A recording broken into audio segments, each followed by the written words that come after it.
Yeah, up next we had Bo Dallas versus Xavier Woods. We kind of already discussed this, but if you have anything else to add, go ahead.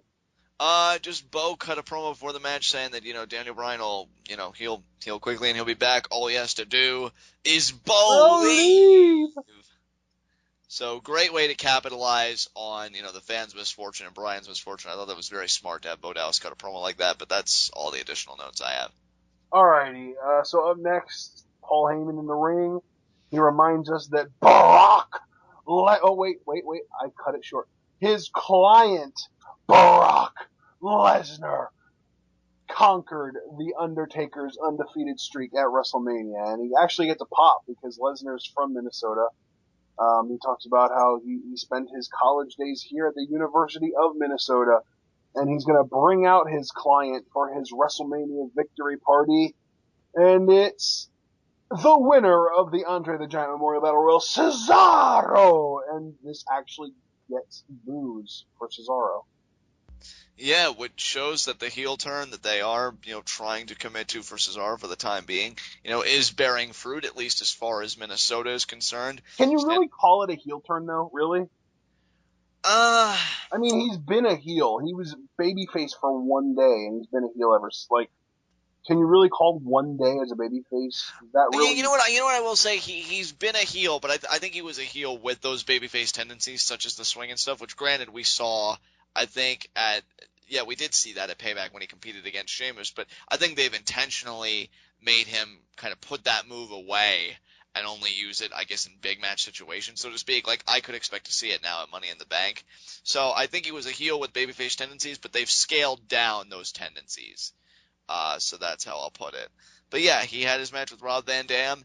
It was a competitive matchup, but you knew it was something like this what the outcome was already going to be. After some impressive back and forth offense, one of my favorite spots, RVD was going for a monkey flip, but Cesaro caught him, threw him up in the air, and nailed the Swiss death. But that didn't put him away. But the neutralizer would take RVD out of the game for good, Ashton. Yeah, absolutely. So while we're talking about Cesaro, I want to throw this out there. I don't know if you heard about this or not, but a former creative team member by the name of John Piermarini had an interview with Wade Keller on the PW Torch a few days ago, and someone, I think it was Keller himself, asked him about like guys like Cesaro and Bad News Barrett who are like technically heels, but they get cheered because they're cool. Why the question asked to Pierre Marini was why can't they leave their character as it is, but transition them into feuding with heels, tweaking it only where necessary instead of either doubling down on their heel status, a la Cesaro, or completely changing their character to a more traditional babyface and destroying what got them over in the first place, a la CM Punk or Sheamus. And the response was actually really interesting. Pierre Marini said, the culture of the cool heel is not understood by anybody at the WWE that can actually make those decisions. And I think that people today want to cheer for a babyface. Um, the question is basically, what if you just took Wade Barrett, but you don't make him a heel, you just kept him the way he was? So I want to cheer Barrett, take away the heel impact, but don't change who he is.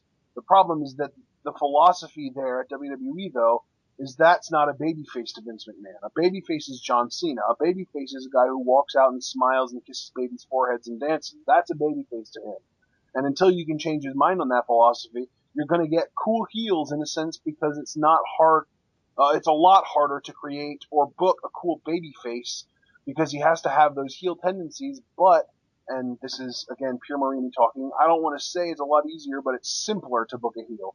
I actually enjoyed writing for heels. I actually enjoyed writing for heels more than I did the baby faces, but it all really just comes down to a philosophy. And here's the thing. I was the same as everybody that listens to, well, your show, obviously referring to Wade Keller, and reads your website that said the answer's right there. How do they just not get it?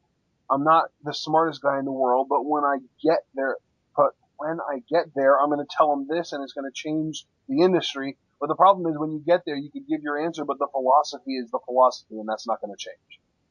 What's so fascinating to me, Ashton, and I believe you and I, whether it's off of Twitwow or on it, we've had the discussion of how I believe that heels in this day and age are far more human than the baby faces are.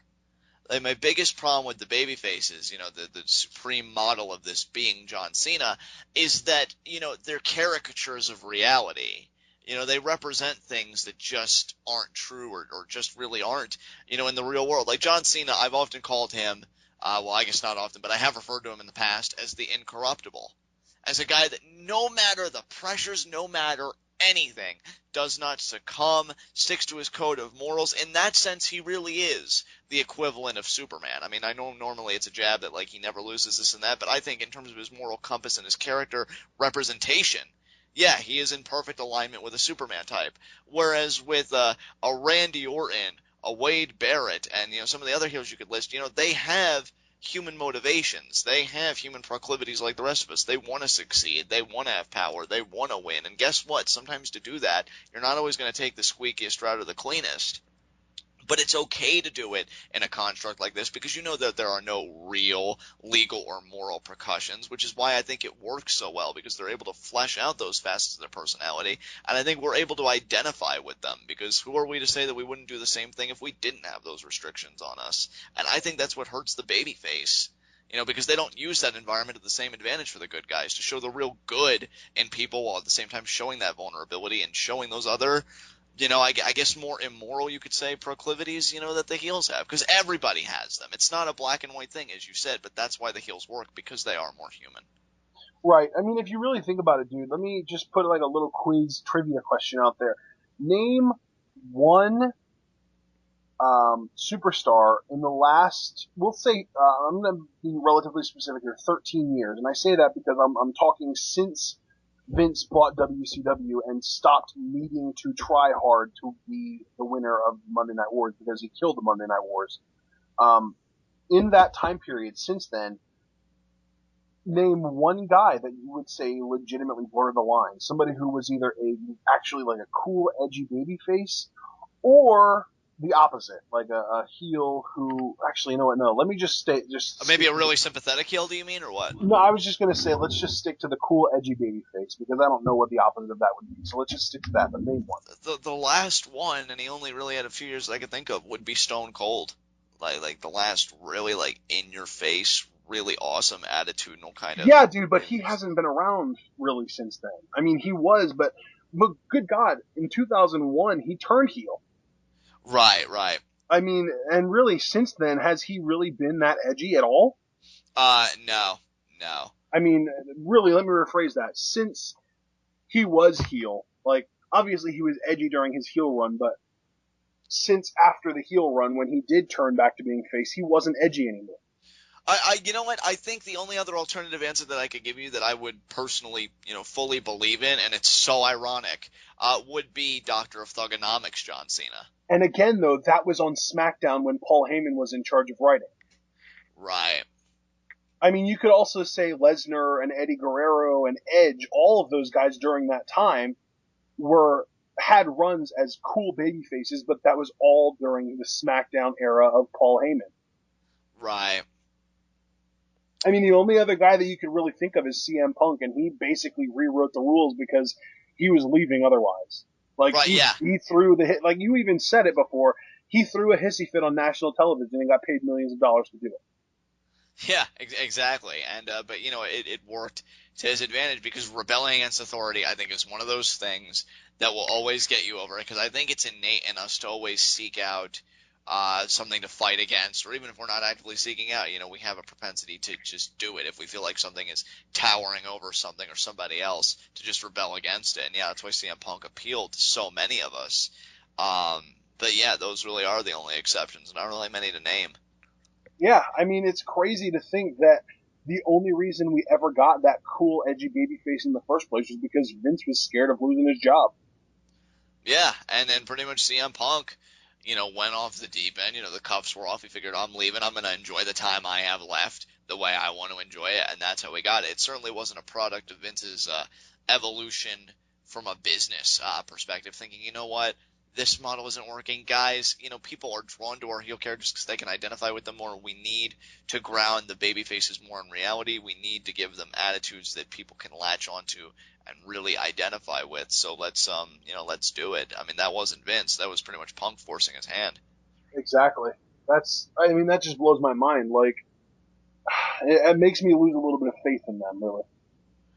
Yeah, if they can't see that something that could work, for a heel could work, I think even more so with a baby, because you're supposed to like a baby face by nature. They are supposed to be The the whole likable point ones. of a baby face is that you pay to watch them.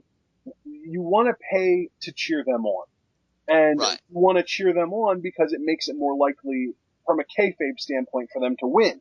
Well, if they're already winning every freaking match they're in, whether you cheer them or not, why does it matter whether you buy that ticket to cheer them? Right. Exactly. I feel like more people buy tickets to boo John Cena than to cheer him. I would agree with that. Yeah. Which, I mean, I guess you could say still works to WWE's advantage because that's still, money in their pockets. However, it's like you said, when John Cena started winning without the fans' help, And you know that's when what, they dude? became strong. The Usos are in that territory now too. Yeah, no, definitely. Definitely, because they're not missing a beat. They're overcoming, no problem.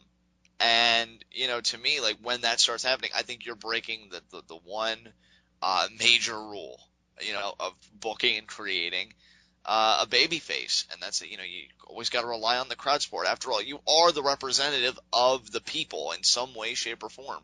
You need them just as much as they should root and want to be behind you. And we're just really not seeing that. We're not seeing, again, them being grounded in reality, which I think is a problem. Who would you say gets cheered more than anybody else in the WWE right now? Cheered more than anybody else in WWE. I would say Daniel Bryan currently. Okay, right. I was actually thinking about qualifying it. So other than Daniel Bryan, because that's Uh, the obvious choice. And people don't really cheer for him because of his character. They cheer for him because he's so freaking amazing at what he does. right. I would say the Shield as an entity, if it came to Yeah, purely singles competitors, exactly. And they're cheered more than pretty much anyone else, and they are fresh, baby. Like they've only been babyface for like 4 months, if that. right. And they only, in my eyes, and this is kind of my roundabout way of bringing it back to the show tonight. In my eyes, the Shield stopped being cool tonight. Oh, wow. Interesting. We'll get to that later, though. Up next, we had Yeah.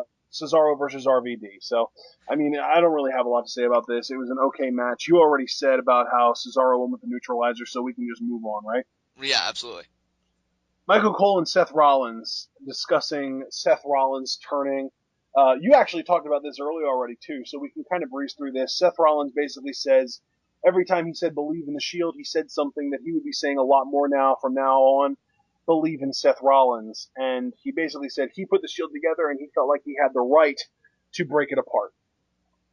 Yeah, solid promo here from Rollins. Love that he wore a suit when delivering it. I'm glad he gave up the How SWAT vest. hilarious is it though that he rocks a suit and a tight like bun ponytail, but he still has that freaking half blonde hair? Like, if you're trying to look professional, go full on with it. You look like a friggin' 17-year-old punk getting ready for a job interview. And the one nitpick I have with Seth Rollins, at least upon first hearing, I'm gonna have to find an isolated YouTube video with the theme. I don't like Rollins' new theme at all, as it stands right now. But again, I really do have to go back and just listen to it without all the acoustics and everything going on, because it just seems so generic. And I hope he doesn't keep it long, or like the case was with Cesaro when he had that new siren theme, they make a few alterations with it to give it more oomph, so to speak. But yeah, great mic work from Rollins. I really wanted him to go back to his old FCW theme. It's called Battle On. I don't know what the name of the artist is, but that like it just fit him perfectly. But they can't really do that with him now because he has like a more serious heel gimmick. I imagine when he turns face down the line, they will give him new music. So I'm okay with it for now. Right. All right, so up next we had Paige versus Alicia Fox with Oksana at ringside. This was just plain weird. Relatively quick match. Nothing that we haven't seen from these two girls already. Paige wins with the Scorpion Crosslock, and Alicia Fox throws her freak out afterwards. Yeah, solid matchup. I do think it was a little better than their payback matchup, but again, the real gravy was in the freak out post match. Alicia comes saying no, no. She slaps Oksana, gets some water, kind of pours that over. Gets some popcorn. She's throwing that at people, and then she comes back in the ring with it, starts stuffing it down Oksana's mouth, and then she's like, "I'm sorry, I'm sorry." That was probably the creepiest part to me. She starts like cradling Oksana's head like affectionately, like being all apologetic, and then shoving more popcorn down her throat. And then the segment cuts like the weirdest way, 'cause she doesn't even like definitively lay her out and leave. She just kind of apologizes again, smiles at her, and they're looking at each other, and that's when it cuts. So I'm like, weird. Really weird. Yeah, so that was that. Still loving Alicia's work. Don't know what this is going to translate into. Maybe she'll get a rematch with Paige at Money in the Bank, but I do think Paige is going to get a new contender there somewhere. Your guess is as good as mine. I just hope it's not Oksana. The last thing we need is for Paige to be out with a freaking bruised eye for a month. Yeah, really. All right, so up next we had Jack Swagger versus Santino Marella in probably the most pointless match of the entire night. Yeah, to be honest, the only thing that really shocked me here, but in a good way, because there is still part of me that does enjoy Jack Swagger, I'd be lying if I said I didn't, was that Swagger got the victory. Not Cesaro, Coulter, had a sign that pretty much said, deport Santino.